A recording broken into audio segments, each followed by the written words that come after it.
Ireland, my father in Africa, and neither of them ever lived anywhere near Manfield. But they moved around a lot and came to be people who didn't have too strong a link with anywhere, so I don't think the arbitrariness of the location is inappropriate. Besides, Manfield is where the Lanchesters' grave is. My father's father and great-grandparents, and then back again for 2 more generations, are all buried there. His grandfather is the only immediate ancestor to be elsewhere. Some of the graves have been shifted over the years, pushed up against the church wall to, among other things, make the graveyard easier to mow.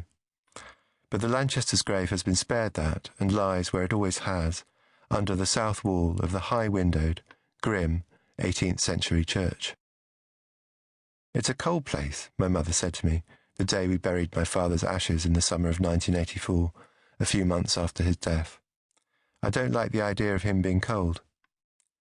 "It's where he wanted to be," I said, which was true. I didn't and don't have the same consolation about my mother's ashes ending up at All Saints. I interred them there in the summer of 1998, and it was a mistake. She didn't want her ashes to go there because she didn't want to be cremated. In the immediate aftermath of her death, though, I was so upset that I didn't read her will closely enough to notice its very first sentence. "I ask that my body be buried." It used to be an important piece of Catholic doctrine that cremation was wrong because it prevented the body's rising from death at the Last Judgment. But I am not a Catholic, and in my distress simply missed the statement and its importance. So I interred her ashes in the summer of 1998, in the same grave where she and I had put my father's ashes 14 years before. That day, the day I interred my mother's ashes, I had a sense of being oppressed by things I wanted to talk about and could not.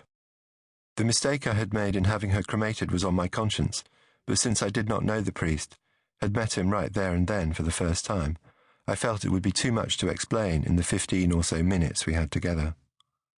There was also the fact, not at all important, but very hard to get out of my mind, that the priest was wearing army boots and combat trousers under his cassock. I noticed this as we stood beside the grave reading a shortened form of the burial service. No doubt I wouldn't have spotted it if I hadn't already been looking down at the small hole in the grave, just big enough to cover the little wooden box that contained my mother's ashes. I began to wonder if it would seem out of turn to ask why he was wearing combat clothes. Was it some new thing that priests did, making some point about being a soldier for Christ? I did hope not. And he seemed a nice, mild-mannered, gentle man, not the sort for wild evangelical gestures. Or perhaps it was me. Funeral rites often have an air of strangeness and unreality about them. Sometimes you lose your hold on what is normal and what isn't. I had a sudden vivid memory of the day after my father died, when the local Church of England vicar came to the door to offer comfort. Because my parents had only just moved into the house, he had no idea who we were. My mother was somewhere upstairs, so I made tea. In a very English way, we made small talk. Then he picked up a photograph of my father from the bookcase. "I hope you don't mind me asking," he said, "but are you Jewish?" It was about 12 hours since my father had died. I had been up all night, dealing with police, ambulance men, and the doctor.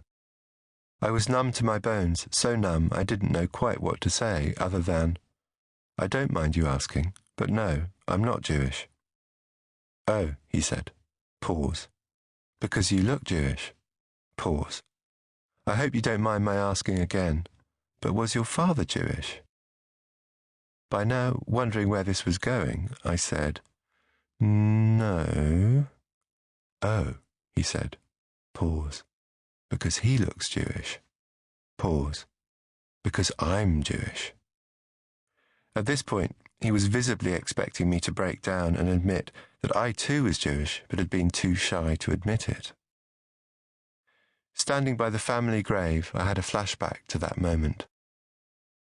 The Church of England seemed to generate a strange force field to do with eccentricity and embarrassment and nobody ever knowing quite what to say. It might be perfectly normal for a Church of England priest to be wearing combat clothes under his clerical outfit, but I found it hard to concentrate on the words of the service, there in the cold Yorkshire graveyard. In the event, the nice priest cleared things up, just after putting the clod of earth over the